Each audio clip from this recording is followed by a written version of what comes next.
Bom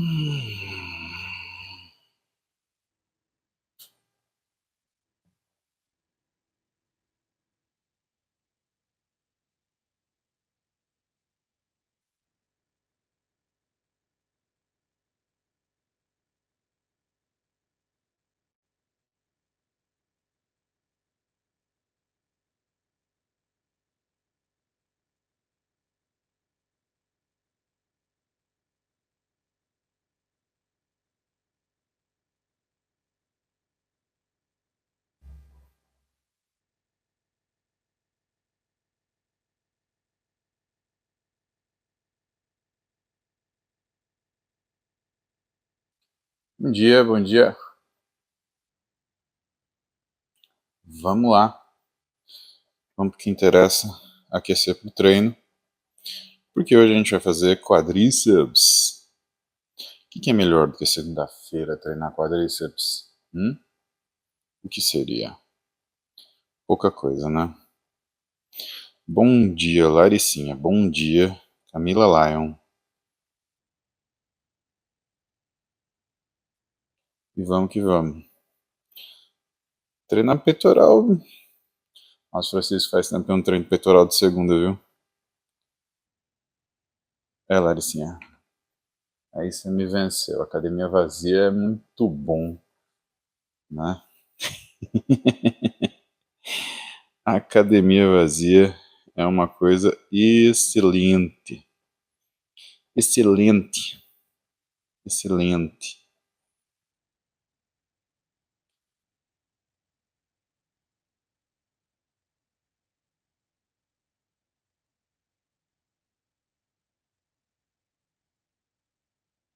Mas vamos ver o que a gente tem de pergunta aqui. Estamos aberto por superchat. Se você tiver alguma coisa que você queira muito saber, você pode fazer o seu superchat. Até porque é mais fácil do titio ver. Você contribui para a nossa comunidade. Muito legal. Muito, muito, muito legal.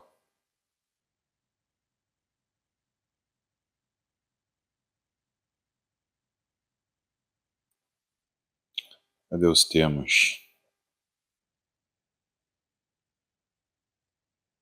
Aqui.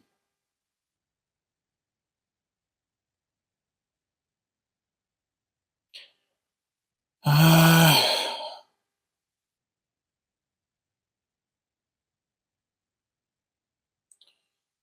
Fábio Gomes Califa, como consigo aumentar massa muscular peitoral? Bom, Fabio, acho que essa pergunta é como tudo que a gente faz, né? Como você consegue? Você consegue com treinamento. Agora, sabe qual é o grande problema? Às vezes a gente acha que precisa desenvolver um segmento específico e na verdade não. Tá? Vou te dar um exemplo. Ah, tinha um pessoal que treinava comigo em Marília, lá, década de 90, e aí eles queriam ter a sensação de serem grandes. E treinava peito, virou, mexeu, treinava peitos. Né? Tipo, acordava um dia, dava na telha, vou treinar peito. Acordava outro, vou treinar peito. E o grande problema é que, assim, o segmento que você treina é responsável pela forma que você desenvolve.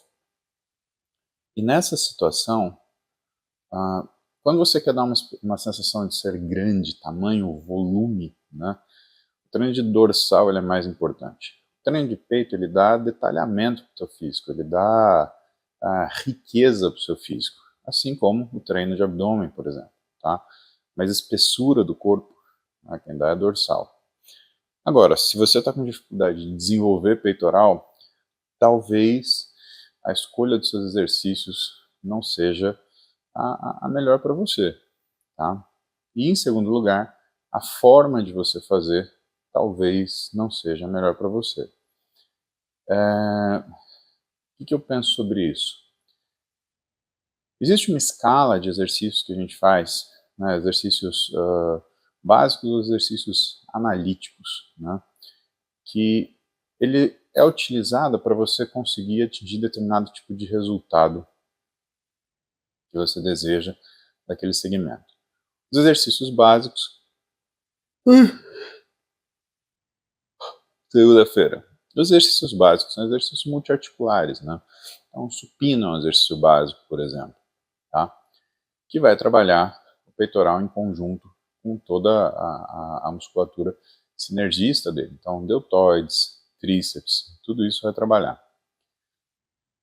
Dessa forma, e atenção, não vou te falar que uma coisa é melhor que outra, vou te falar, são coisas diferentes.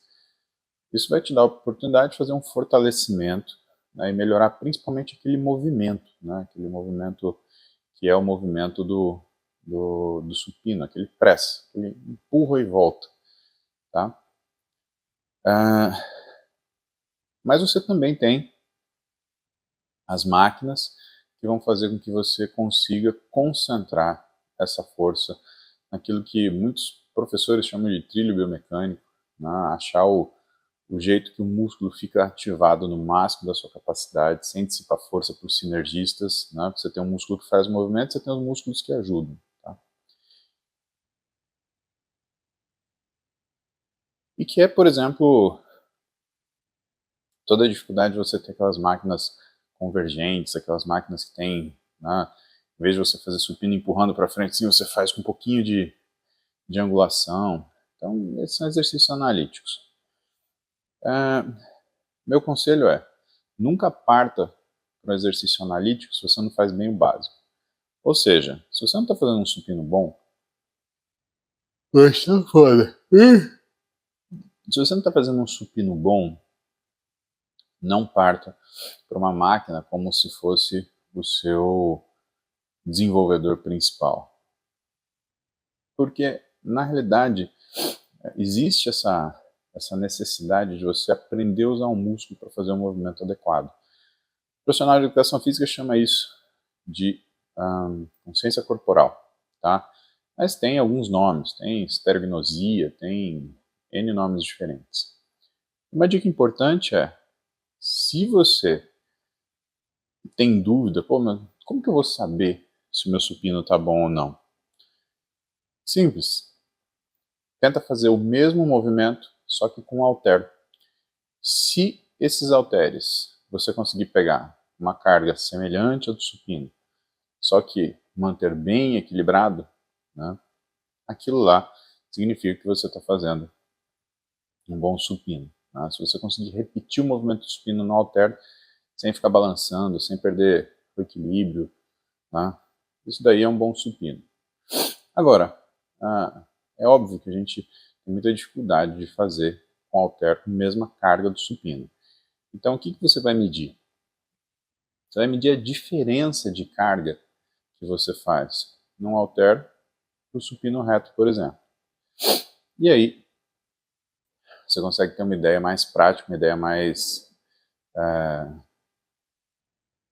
mais pragmática da qualidade do seu treinamento. Para todo mundo que está começando a treinar, eu não sugiro ir para a máquina. Eu sugiro sempre começar em exercícios que são exercícios livres, né? Exercícios,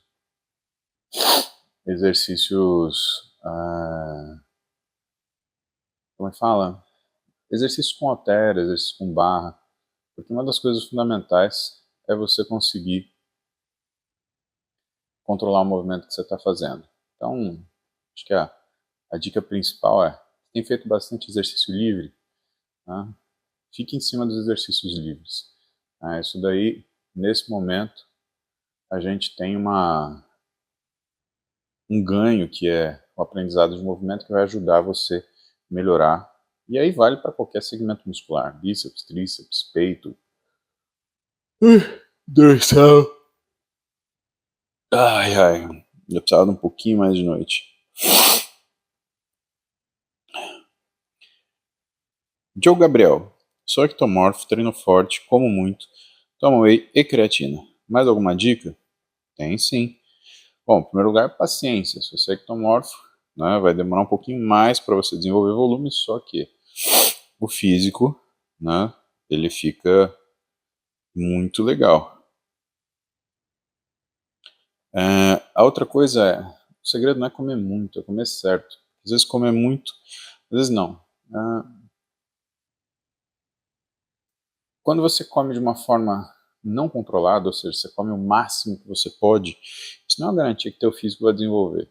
Não, isso daí pelo contrário, isso daí vai fazer com que você aumente o que é o teu percentual de gordura. E a utilidade disso é nenhuma, né? Você vai até ficar feliz no começo, que você está aumentando o peso na balança, mas necessariamente isso não vai te entregar uma qualidade física a médio prazo, a longo prazo, seja satisfatório. Fabiano, sempre que pratico atividades físicas, meu corpo esquenta e começa a coçar. Normal? Algumas pessoas têm isso sim, né? Principalmente no segmento que elas estão treinando. Agora, eu não sei explicar isso não, Fabiano. Não faço ideia não. Big JC.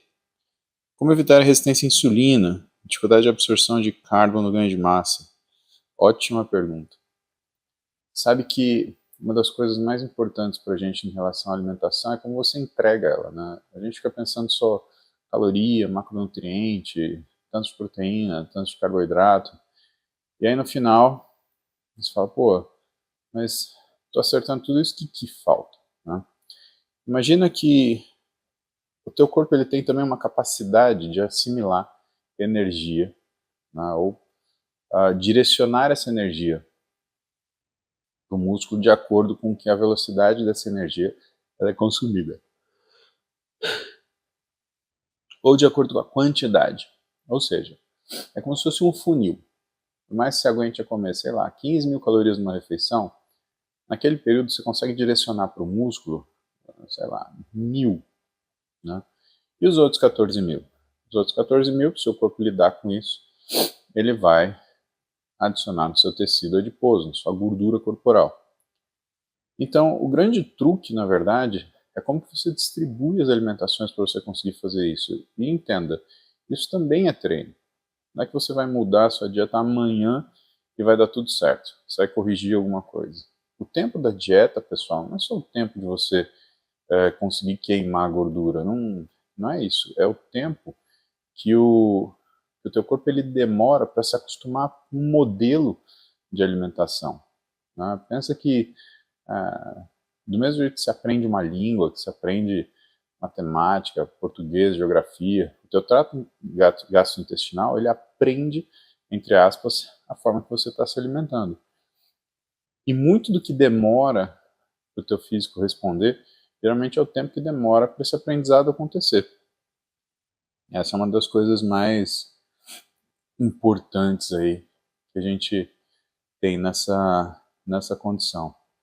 Por isso que a questão da alimentação, né, ela é mais complicada, porque aparentemente você fala assim, já estou fazendo dieta, eu tinha que estar emagrecendo. Não, teu corpo demora um tempo para entrar naquele ritmo, se enquadrar naquela função, assimilar essa função e então ter uma, uma resposta que seja uma resposta adequada. Deixa eu ver o que mais que eu separei.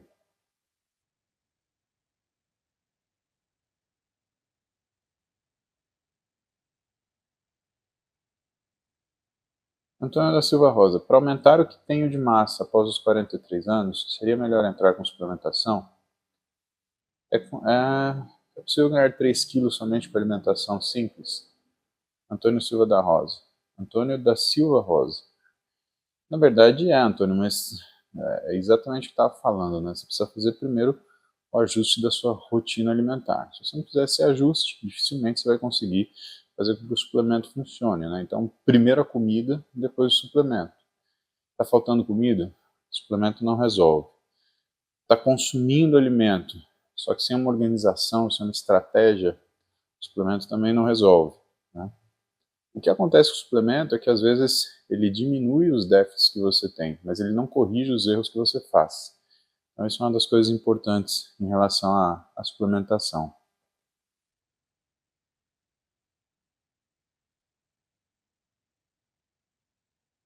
Alexandre Gal, me indica um ômega 3 e uma creatina.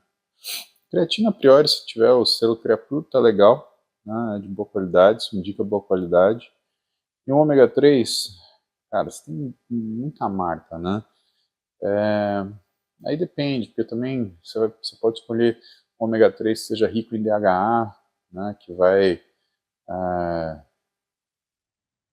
vai atuar principalmente naquilo que é a sua ah, ansiedade. Você tem os ricos em EPA, né, que para pacientes que têm alguma tendência, ele vai diminuir o que é o risco de depressão, né? Então tem algumas coisas muito interessantes sobre o ômega 3. Né? O fato deles serem componentes do tecido cerebral e eles alimentarem o seu cérebro é uma coisa muito interessante. Depende da sua característica, né? Acesso ao meu curso é vitalício? Depende qual curso, meu. Ah, não tenho condições de fazer academia, fazer isso em casa, terei resultado? Se você aprender, sim, né? O problema é que você precisa aprender a treinar em casa, né? Tem professores excelentes que ensinam isso, né? Sérgio Bertolucci, né? O Thiago, são caras que, meu, ensinam isso muito bem, né? Então, se você seguir o Sérgio Bertolucci ou o Thiago Pugliese, você vai ver que, né, você vai conseguir ter uma aula de como treinar com o peso do corpo, né? Não é calistenia, é outro papo, né? Treino em casa mesmo. Fernanda Selle. Tenho diabetes, tomo Trulicity e Glifage. Há mais ou menos um ano comecei a atividade física com hidro e hoje faço musculação e acompanho com Nutri. Será que eu consigo parar de tomar Trulicity? Bom, Fernanda, eu acredito que pelo teu formato de medicação, né, que você tenha diabetes tipo 2, né?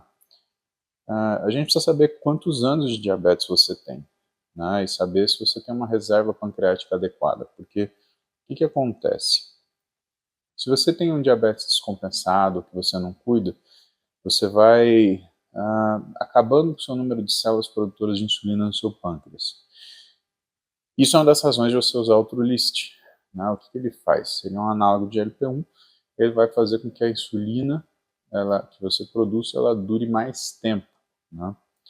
E ao mesmo tempo, o glifage, o que ele faz? Ele faz com que você diminua a sua produção endógena de glicose, ou seja, você diminui o quanto o seu corpo ele aumenta a sua glicemia por estímulos físicos. É uma das coisas que está dentro da fisiopatologia do diabetes. Então não é só o que você come, é a forma que o seu corpo reage, né?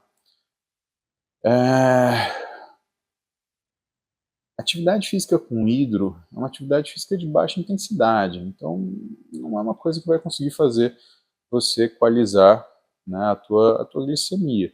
Mas se você estiver fazendo dieta para valer, né, se você estiver controlando caloria para valer, e se você trocar, fazer uma atividade intensa, né, começar a musculação, por exemplo, aí sim, você vai ter grandes resultados. O grande problema é que isso tem que ser uma mudança de comportamento, né, Fernanda? E aí, para se tornar uma mudança de comportamento, você tem que ter comprometimento para fazer isso, né? São duas coisas que a gente fala, né? Comprometimento e consistência. Vou começar, comprometimento, legal. E a consistência? Chegar no final de semana, não dar aquela derrapada, né? Para todos os meus pacientes que têm diabetes, eu falo para eles, né? Olha, você tem a obrigação de ser como se fosse um atleta, né? Porque senão você vai viver menos do que uma pessoa que não tem diabetes. O que a gente sabe hoje, uma pessoa com diabetes que treina e faz dieta, ela tem melhores chances de não só ter qualidade de vida, mas a longevidade, uma pessoa sedentária, tá? Então pensa nisso.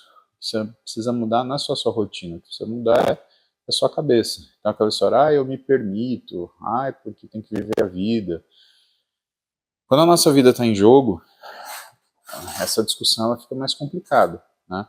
Porque quando você fala, eu me permito, né? Eu me permito tem uma série de desdobramentos, né? Então você se permite ter um tipo de uma qualidade de saúde que em algum momento na tua vida vai, entre aspas, vai te fazer falta, né? Não vai te deixar se exercer plenamente, ou vai te colocar numa condição de desconforto muito grande. Beatriz Andrade, TSH, T3, T4, sem grandes alterações, mas antitiroglobulina alterado. Já indica tratamento de Hashimoto e hipotireoidismo? Não, Beatriz. Para você ter hipotireoidismo, você tem que ter um TSH diminuído e, de preferência, um T4 e um T3 diminuído também. Tá? Por quê?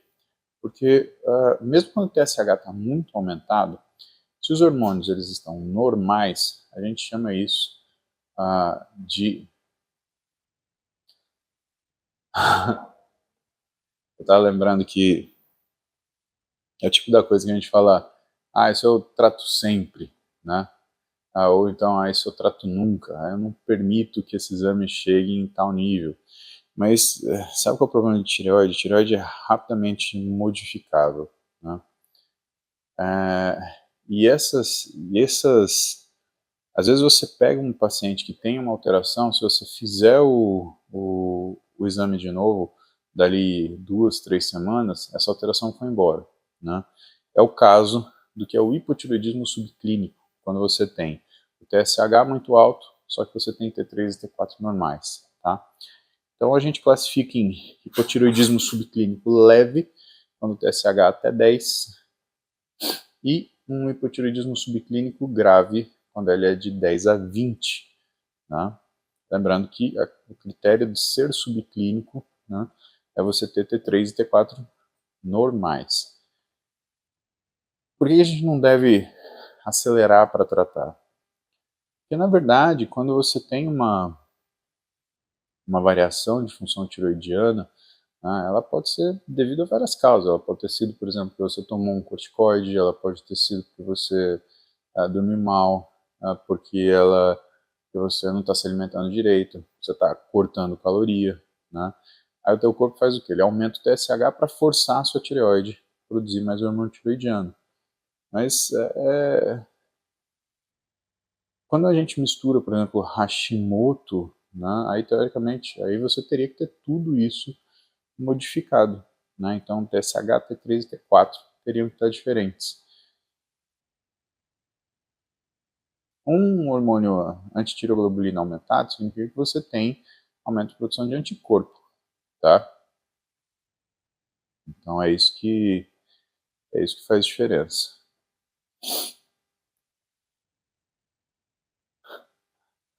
Laicinha metendo o dedo no furico dos moleques. Muito bom. Desencana, Cavilinha. Galera. Cara, não atrapalhe uma pessoa que tá se fazendo de idiota. Relaxa. Deixa passar. Isso é normal. Neno, uma ótima semana pra você e pros banhantes. Valeu, Neno.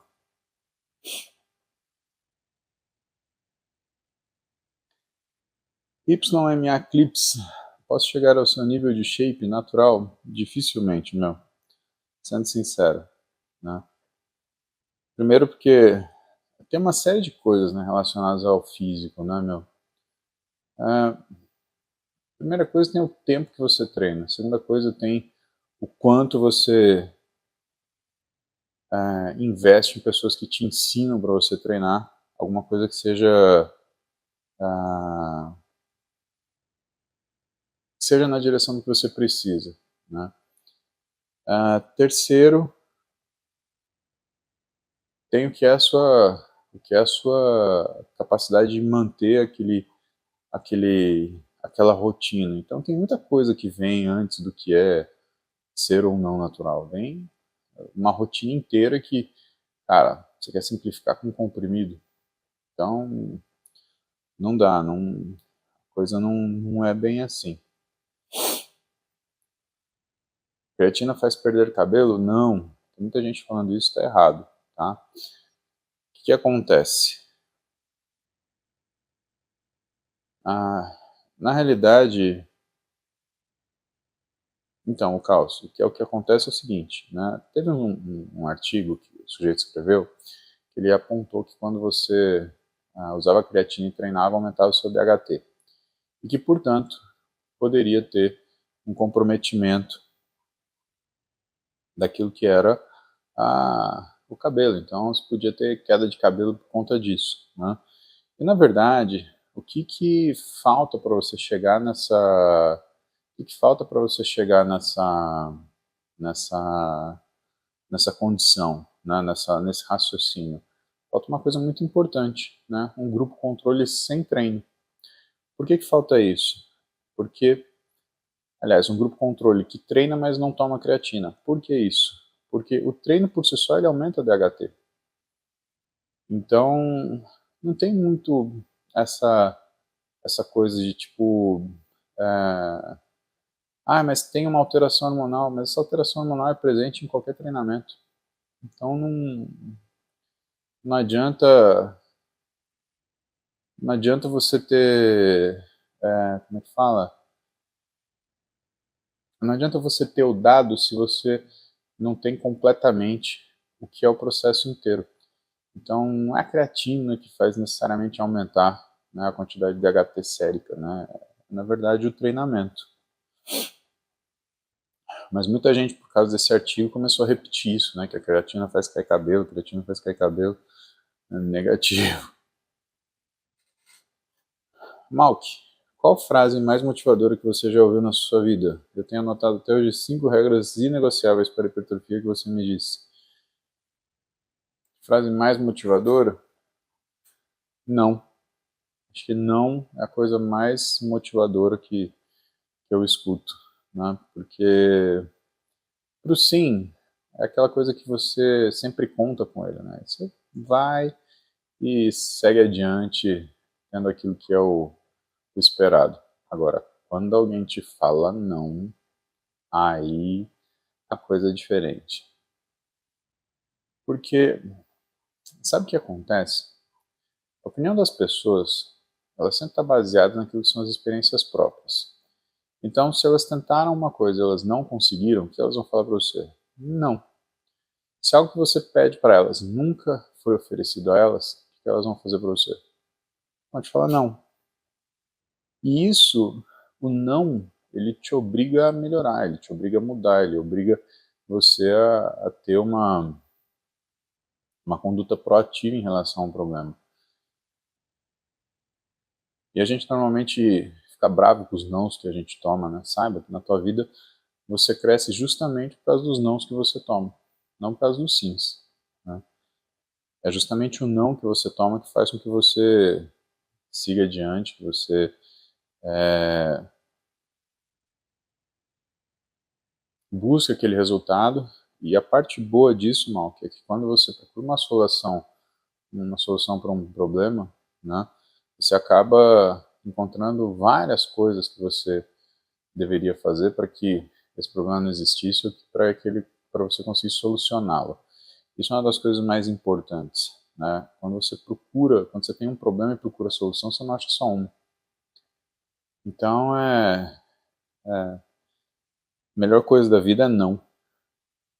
O não te ajuda, por incrível que pareça.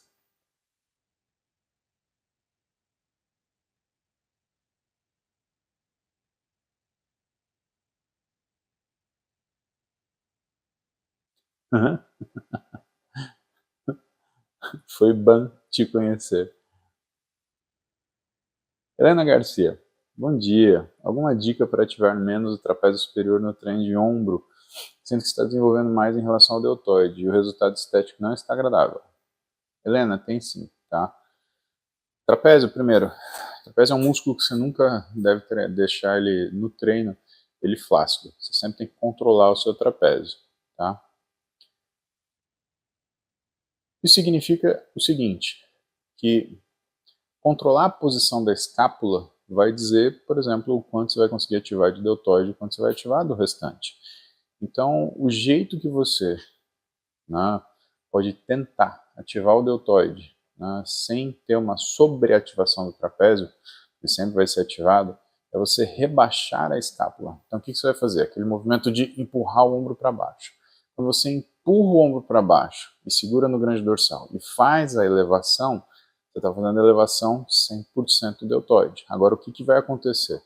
Quando você rebaixa a escápula e faz a elevação, você vai notar que tem uma determinada altura em que você já não consegue mais seguir com o movimento sem fazer a sobreativação do trapézio.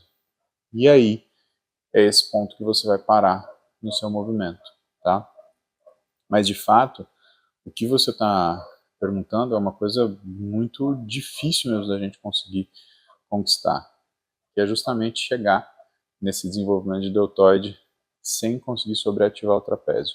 É quase que instintivo você ativar o trapézio, né? Porque na verdade você está tentando fazer, você está tentando elevar o braço, está tentando fazer uma elevação lateral. Poxa. E você precisa ter esse controle mental bem treinado para você conseguir fazer esse movimento sem que você, de fato, desenvolva aquilo que você não quer.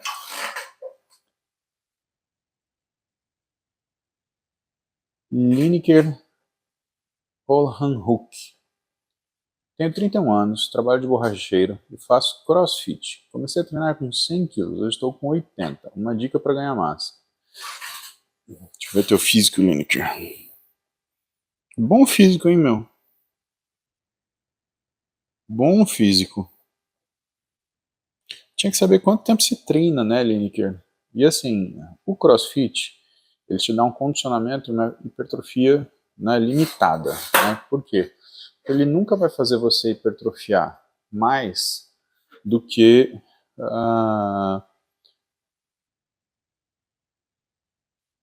você vai usar da sua musculatura em relação à quantidade de trabalho que você vai fazer. Então, o CrossFit, quanto mais você aumenta a quantidade de trabalho, não é que você aumenta a hipertrofia, você aumenta o condicionamento, você aumenta a capacidade de fazer trabalho. O ideal aí seria você combinar, né, colocar em algum momento, né, série de musculação. Tá? E para o crossfitter, é importante você treinar aquilo que você não consegue ativar 100% dentro do crossfit. Então, em primeiro lugar, posterior de coxa, tá? Panturrilha, né? São músculos que são ativados como secundários durante o treino de crossfit e que acabam ficando menos estimulados. Quando isso acontece, você gera uma discrepância, né? Então parece que esse músculo diminuiu, mas na verdade não é. Aqui, por exemplo, o quadríceps aumentou, tirou tudo de proporção, tá? Outra coisa é a questão de peitoral. No CrossFit você faz muito movimento de puxada, né? Você tem as argolas, você tem as barras, você tem as remadas, né? Você tem o remo seco, né? Então você tem um segmento de dorsal que já é sobreativado, né? Que muitas vezes isso consegue te dar volume, mas ele não te dá detalhe, ele não te dá riqueza na sua aparência. Então seria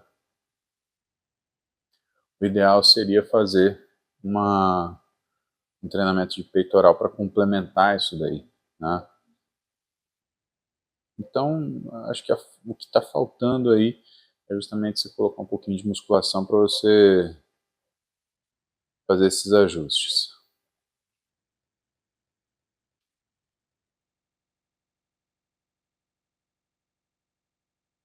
Você conhece algum grande médico que se formou em uma universidade medíocre? Se sim, a residência pode ser um divisor de águas no caso de ter estudado em uma universidade assim?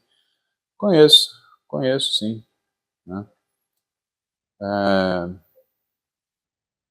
Hoje está muito difícil falar, né? Mas quando fala universidade, é uma faculdade medíocre, cara, 20 anos atrás tinha umas faculdades bem ruins, né? E a gente chamava isso de lavagem de diploma, né? Então o cara fazia uma faculdade ruim, fazia uma residência boa, e aí ele falava que ele era formado no lugar que ele fez a residência. Sabe, eu acho que isso é uma forma de preconceito, né? Porque, de verdade, meu, eu também vi médico medíocre formado em faculdade boa, né? Uma das coisas que eu acho que faculdade nenhuma nunca conseguiu resolver, né, é o baseline. Vamos fazer o cara, pelo menos, ele vai estar saindo desse patamar. Não tem isso. O cara pode passar na prova, mas ser bom médico é uma coisa complicada, é uma coisa que depende de uma série de fatores, né? Você saber tecnicamente o seu trabalho é uma coisa. Agora, você saber tratar o paciente, saber conversar com o paciente, você saber identificar qual é o real problema dele, é uma coisa completamente diferente. Então, hoje, né, olhando para as coisas como elas estão e conhecendo a quantidade de aluno que eu conheço, eu posso te falar com certeza, né? A faculdade, fazer uma faculdade... Primeiro que está muito difícil você falar qual faculdade é boa e qual não é. Tá? Isso mudou muito. E algumas faculdades que eram muito famosas, né, aparentemente, elas mudaram suas prioridades ultimamente. Então, isso é uma coisa. Outra coisa é, as faculdades particulares, que sempre tiveram uma, uma valorização menor, né, por serem particulares, hoje isso já não conta mais. Né? Tem faculdade particular aí que dá de 10 a 0 em faculdade pública. Então, essa separação ela já não existe. Agora, isso trouxe muito mais uma responsabilidade individual. Né? Então, hoje você já não chama mais o cara porque ele é formado em tal lugar. Né? Essa é uma referência, mas não é uma grandeza. Né? Hoje você procura uma pessoa para trabalhar porque ela é boa ou que ela não é. E o que tem ficado mais difícil para essa geração de médicos é que ninguém está se arriscando mais. Ninguém está dando oportunidade para o sujeito começar a trabalhar com ele. Né? As pessoas elas observam no trabalho aquelas que já estão em determinada evolução aí de carreira e aí sim oferece oportunidade. Só que isso gera um problema. Né? Qual o problema? Quem consegue ficar bom a custos próprios se não tiver a ajuda de alguém? Todos os bons médicos que eu conheço em algum momento tiveram a ajuda de alguém. E isso gera uma pletora naquilo que é a profissão hoje. Né? Você tem uma desconfiança geral, você não sabe mais como filtrar quem é bom e quem não é. A gente tem conhecimento técnico cada vez mais em oferta, só que cada vez menos você consegue ter uma noção se essa pessoa é capaz de fazer isso. Né? Haja visto o que são as grandes demandas hoje de cursos, né, na área médica. Né? Os caras não estão querendo melhorar tecnicamente, são cursos de empreendedorismo, como ganhar dinheiro. Não estou falando isso não é importante, né? Mas o empreendedorismo na medicina, ele não é como é que você vai fazer tratamentos para o seu paciente, né, para ganhar dinheiro em cima disso. Né? Um consultório médico não é uma loja de roupa. Já que você vai comprar essa blusinha, compra isso também. Né? Já que você vai comprar essa blusinha, essa calça, compra esse cachecol. Né? Não é assim. Né? Logo, a gente tem que tomar muito cuidado com aquilo que é empreendedorismo médico, para não cair nessa vala comum. Né? E aí, fica esse baita imbróglio que faz com que a gente tenha que selecionar pessoa a pessoa. Tem gente que a gente gosta, mas que, né, se falar na hora de quebrar pedra, porque medicina tem muito isso, né, de quebrar pedra, né, você tem que carregar o piano, a coisa fica mais tranquila.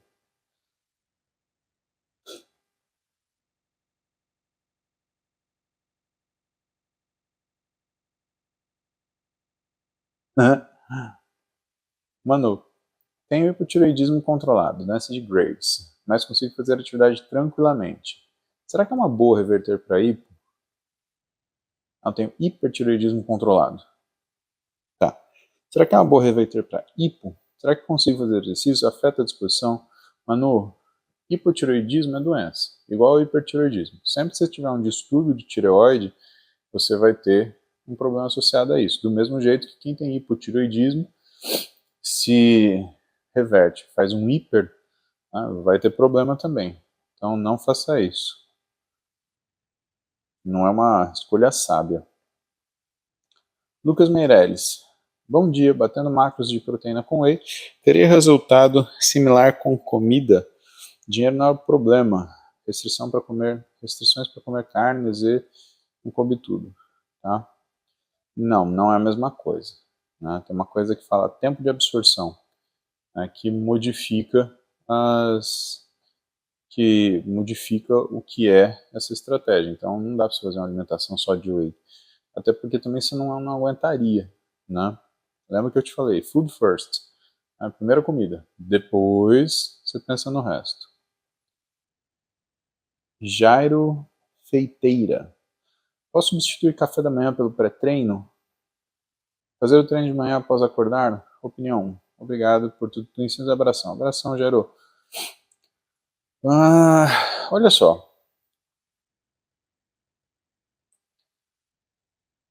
Acordar e comer, né, antes de treinar, primeiro que não necessariamente apresenta uma vantagem, né? Por quê? Porque demora mais ou menos 4 horas para aquela energia estar disponível para o teu músculo poder trabalhar com aquilo. Então essa é a primeira coisa, tá? Segunda coisa, acordar e treinar é prático, até porque de manhã você já resolve sua questão de treinamento, é um horário que normalmente as pessoas não te ligam, é um horário que você consegue fazer o que você tem que fazer, né? E que, portanto, acaba sendo extremamente conveniente. Outra, você não está cansado do dia, né? Tipo, quebrado, que o dia te detonou. Então é uma estratégia boa. Mas isso é uma questão de costume, né, Jairo? Eu faço isso, eu acordo e vou treinar. Eu tomo um café antes do cardio, aí eu faço aqui 1 hora de cardio com vocês, pedalando na bicicletinha, numa boa. Nossa senhora, que coceira no olho, meu Deus do céu. E aí eu tomo um whey e vou pro meu treino, né? Assim que eu faço todo santo dia. E ao longo do tempo, seu corpo se acostuma com isso, né? E por isso que também é difícil você falar condutas ideais. Não? Ideal é o que você faz. Ah,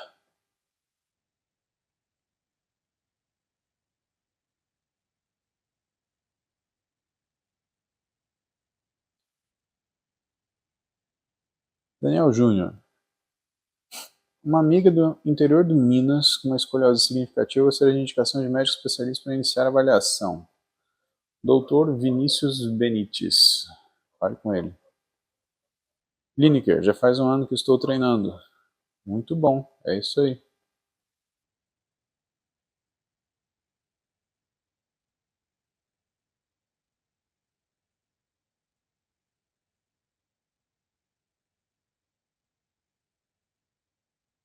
Júlia Lobo. Vi um BNTC você falando que apenas entre 20 e 30% das pessoas obesas comem demais. Muitas comem errado. Onde acho mais informação sobre isso? Júlia, o problema não é onde você acha informação, né? Porque informação sobre obesidade tem em tudo que é lugar, né? O problema é onde você acha informação confiável sobre isso. É aí que mora o grande desafio, né? Onde você encontra informação reliable, tá? Informação confiável sobre isso está nos livros de texto, né? Fisiopatologia, livros sobre obesidade. Tem um livro de obesidade muito bom, que é do professor Mancini, né? Eu acho que é um dos maiores compêndios de obesidade que a gente tem. Né? Procura Obesidade Mancini, é o editor. Tá? Você não vai se arrepender. E claro, né, você vai ter que ver. O Mancini é endocrinologista, né? E aí, é claro, pegar livros de nutricionistas também sobre obesidade. Tá?